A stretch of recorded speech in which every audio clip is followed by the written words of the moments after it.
మనకు లైవ్లోకి పివి సునీల్ కుమార్ గారు వచ్చారు. సునీల్ కుమార్ గారు నమస్తే అండి. నమస్తే, చెప్పండి సార్. ఎలా రఘురామ కృష్ణరాజు గారు మీ పైన మొదటి నుంచి ఆరోపణలు చేస్తూ వస్తూనే ఉన్నారు. ఏంటి కస్టోడియల్ టార్చర్ చేశారనేసి కూడా ఇప్పటికి కూడా ఈ కేసులో మీరు విచారణ ఎదుర్కొంటున్నారు. ఏంటి ఇవి ఆరోపణలు మాత్రమేనా, లేకపోతే నిజంగా అప్పట్లో ఏమైనా జరిగాయా? మీరు దగ్గరుండి చూసినటువంటి పరిస్థితులు ఏం చెప్తారు? ఏమంటే నేను చాలాసార్లు చెప్పాను ఇప్పటికే. ఇప్పుడు ఆయన 100 వెర్షన్లు మాట్లాడారు. ముందు మీరు ఆయన చెప్పిన వాటిలో ఏ వెర్షన్ కరెక్టో కనుక్కోండి. ఓకే, హలో, చెప్పండి సునీల్ గారు చెప్పండి. ఆయన 100 వెర్షన్లు మాట్లాడారు. అందులో ఏది కరెక్టో ఆయన్నే కనుక్కోండి. ఆయన ఒకటే వెర్షన్ చెప్తే అది కరెక్ట్ కాదు అని నేనన్నా ఇంకొకళ్ళన్నా చెప్పగలుగుతాం. ఓకే, ఇప్పుడు ఆయన 100 రకాలుగా మాట్లాడితే దేనిలో చెప్పగలం అంటే ఏం చెప్పగలం? ఒకసారి ఏమో చీకటి గది అంటాడు, ఇంకోసారి ఏమో వీడియో తీశారంటారు. చీకటి గదిలో వీడియో ఎలా తీస్తారు? ఇంకొకటి ఏమో అదే నన్ను కాళ్ళ మీద కొట్టారంటాడు. కేసు ఏమో అటెంప్ట్ మర్డర్ ఉంది. అరికాళ్ళ మీద కొట్టి మనిషిని ఎవరిని చంపేయగలరండి? ఇలాగా అసంబద్ధతలు 100 ఉన్నాయి ఆ కేసులో. దాని గురించి మీరు చర్చించడం మీకు టైం వేస్ట్, ప్రేక్షకులకి టైం వేస్ట్ తప్పితే ఏమీ లేదు. తర్వాత నేనున్నాను అక్కడ అని ఆయన కూడా అనటం లేదు, రైట్?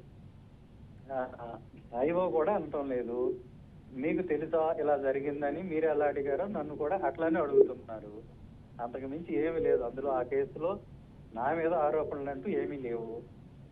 ఓకే, మరి సునీల్ గారు, ఈ కేసు నుంచి మొత్తానికి మీకు రిలీఫ్ దొరికేటువంటి అవకాశం ఉంటుందా రాబోయే రోజుల్లో? ఈ పోలీసులు ఎలా ఉంటారంటేనండి, మేము పట్టుకున్న కుందేలుకి 3 కాళ్ళు అంటాం. ఏమి కోర్టు చివాట్లు పెట్టేదాకా అలా అంటూనే ఉంటాం. ఇది సహజంగా పోలీసులకు ఉన్న అలవాటు. నిజం తెలిసినా కూడా ఒకసారి ఏ వెర్షన్ అయితే ఎత్తుకుంటారో చివరి దాకా అదే వెర్షన్ లో వెళ్ళిపోతారు తప్పితే దాన్ని మార్చరు, రైట్? నిజం తెలిసినా ఈ ఎవిడెన్స్ ఉన్నా లేకపోయినా చేస్తారు. వేసి కోర్టు చివాట్లు పెట్టే వరకు వెయిట్ చేస్తాం అన్నమాట. ఇది మాకు ముందు నుంచి ఉన్న అలవాటు.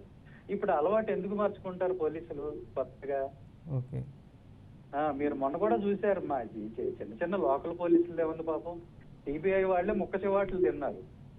ఏది కవిత గారి మీద, మన కేజ్రీవాల్ గారి మీద ఎలాంటి ఆధారాలు లేకుండా కేసు పెట్టి పాపం ఆ సిసోడియాని అయితే 2 ఏళ్లు జైల్లో పెట్టి, ఆయన్నేమో ఒక 3 నెలలు కేజ్రీవాల్ని పెట్టి, కవిత గారిని పెట్టి, ఆడబిడ్డని, ఇవన్నీ ఇలాంటి దుర్మార్గమైన పనులన్నీ చేసి కోర్టు చివరికి ముక్క చివాట్లు పెట్టింది సిబిఐ. అంటే ఏమీ లేదని తెలిసినా కూడా మూర్ఖంగా ప్రవర్తించడం అనేది ఇన్వెస్టిగేటింగ్ ఏజెన్సీల యొక్క సహజ లక్షణం. ఓకే, ప్రజల్ని హెరాస్ చేయటమే తప్ప కేసుని ట్రూగా ఇన్వెస్టిగేట్ చేద్దామని ఎప్పుడు అనుకోరు.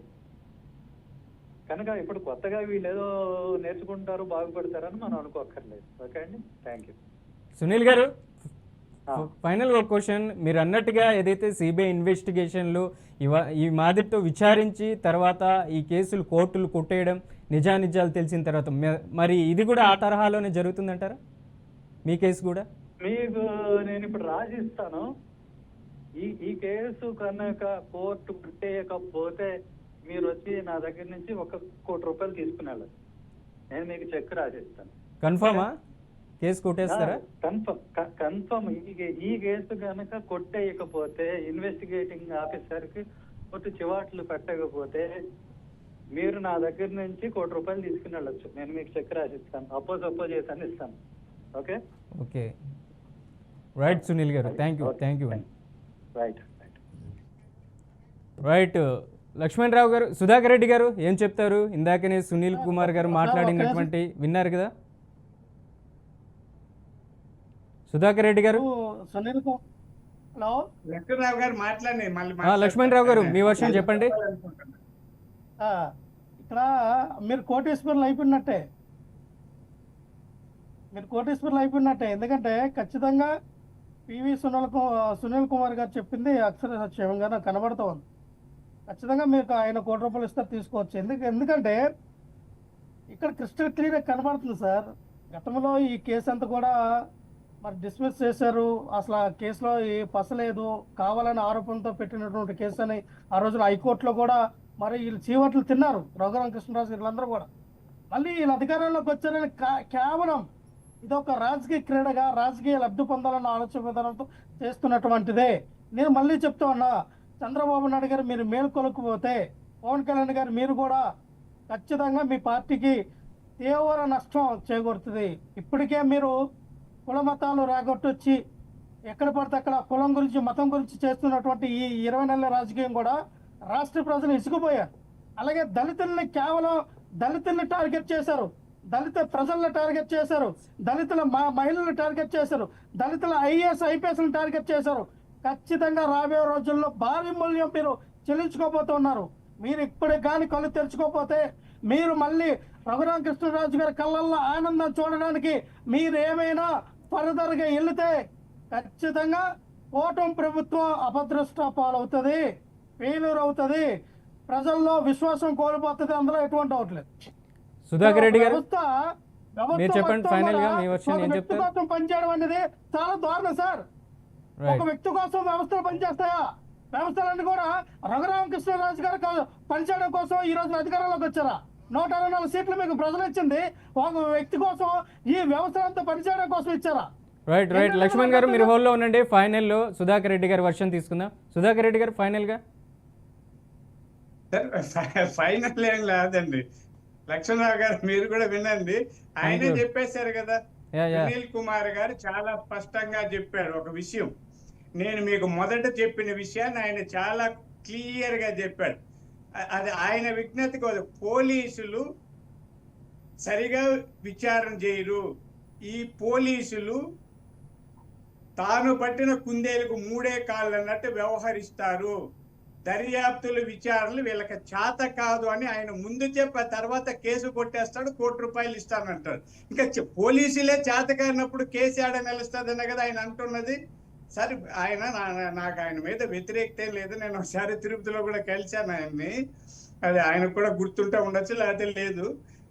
ఒక ఐపీఎస్ అధికారి పోలీస్ ఇన్వెస్టిగేషన్ ను సరిగా చెయ్యరు. పోలీసులకు ఇన్వెస్టిగేషన్ చేసేది చేత కాదు, తప్పుడు కేసులు పెడతారు. తాను పట్టిన కుందేలకు 3 కాళ్ళు అన్నట్టు వ్యవహరిస్తారు, జడ్జిల దగ్గర చీవాట్లు తింటారని చెప్పడం నాకైతే బాధగా ఉన్నాను. ఆయన ఒక ఐపీఎస్ అధికారి, చాలా రాష్ట్ర స్థాయి పదవులు నిర్వహించిన వ్యక్తి పోలీసు వ్యవస్థని ఇంత చులకనగా తక్కువగా హేళనగా మాట్లాడు నాకు బాధ అనిపిస్తుందని. ఇక్కడ మళ్ళీ వస్తాం. లక్ష్మణరావు గారు మీరు రాజకీయాల్లో ఉన్నారు, నేను కూడా ఉన్నా. రాజకీయంగా పెట్టిన కేసుల్లో 90% కొట్టేస్తున్నారండి. రాజకీయంగా పెట్టిన కేసుల్లో నేను చిన్నప్పటి నుంచి రాజకీయాల్లో ఉన్నా.